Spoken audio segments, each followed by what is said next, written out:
Okay, parang first naman tayo dyan. Okay, talaga naman napakagaling ng best friends kami ito. Okay, sabi Jollibee, meron kami challenge para sa'yo. Jollibee, pwede mo ba hanapin yung prinsesa natin ngayong araw? Nasaan kaya siya? Kakulay mo daw siya, Jollibee. Nasaan na kaya? Ano ba yung kulay mo, Jollibee? Ano ba color daw? Meron ka talagang color eh. Red and yellow. Ikaw pala napili! Pagkita namin mo na yung celebrate natin for today. Ikaw pala napili! Nasaan kaya si Ate Sam? Nasaan hindi yan?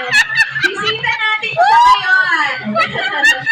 Yan, nasa halaman mo na siya, Jollibee. Okay, Jollibee. Ibigay mo na yung iyong special gift para sa kanya. Kaya special gift ni Jollibee para kay Ate Sam.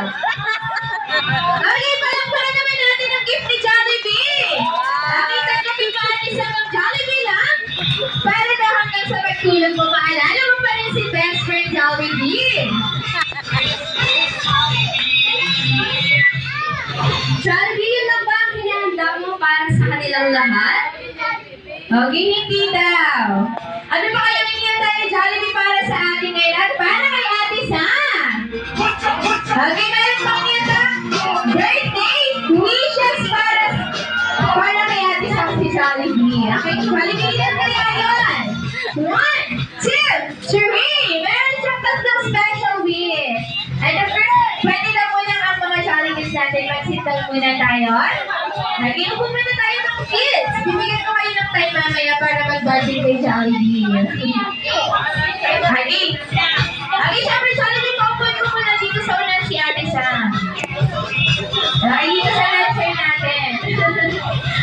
Si Ate Sam daw dyan, Kuya Aben. Okay, Ate Sam, upo na ikaw sa ating lecture.